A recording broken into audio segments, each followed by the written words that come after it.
Well, Glen Whelan, not, I suppose, one of the most memorable games you'll have seen here at Anfield over the years, but certainly a massive, massive result in the terms of Liverpool's title defence and what they want to do for the rest of the season. Yeah, definitely. It was a cagey game to begin with. First half, there wasn't much given. Second half, probably Liverpool came out and got on the front foot a little bit and had a little bit more intent to go and win the game, whereas I'd say Arsenal probably played not to lose the game, but what a goal to win any game. So that was real quality, a free kick that we remembered from a long time in Anfield.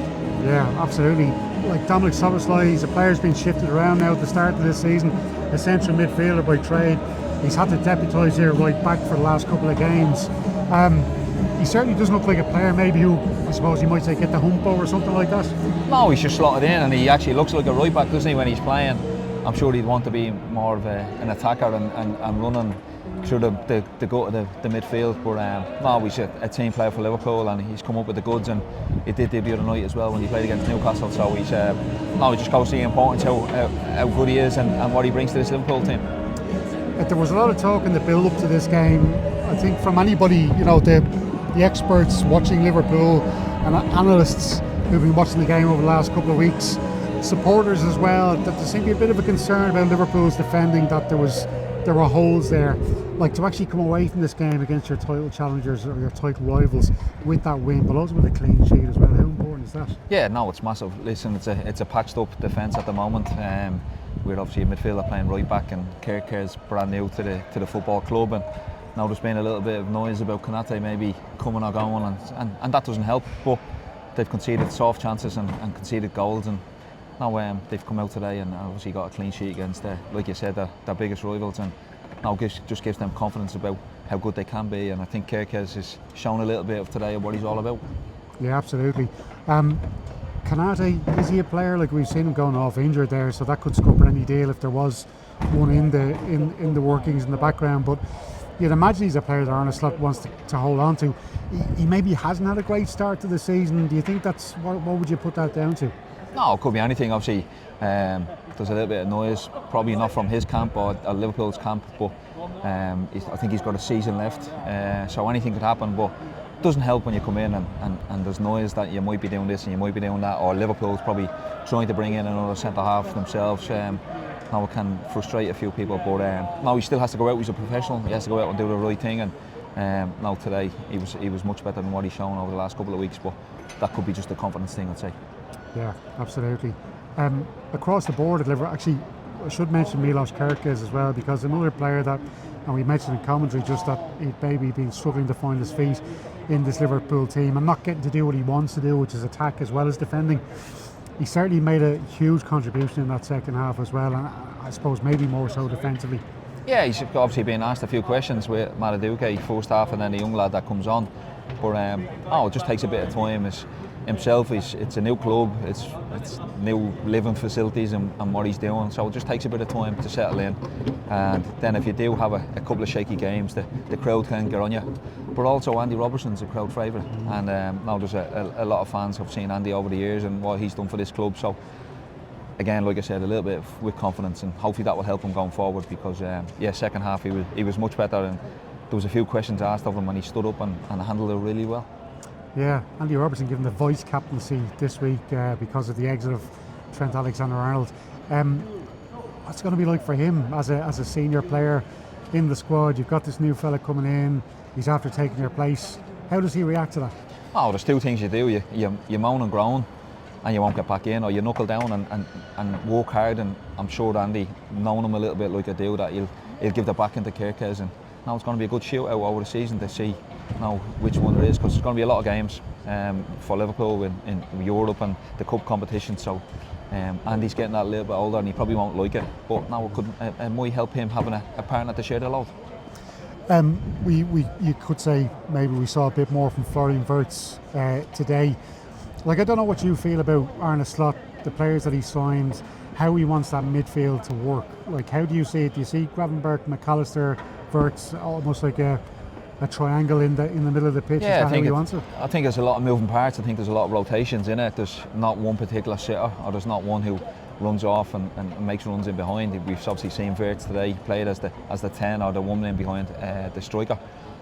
But I think he then got a little bit he gets deeper and wanting to get involved a little bit more, and that's not his strength. But no, listen, McAllister's been a top player. Gravenberch had an outstanding season last year, so it'll just take a bit of time to get used to each other, combinations and what one player is good at and what the other one's probably not so good at. So it'll take time, but now we've seen with a few touches and what he can do and what he's done that now he's going to be a top player.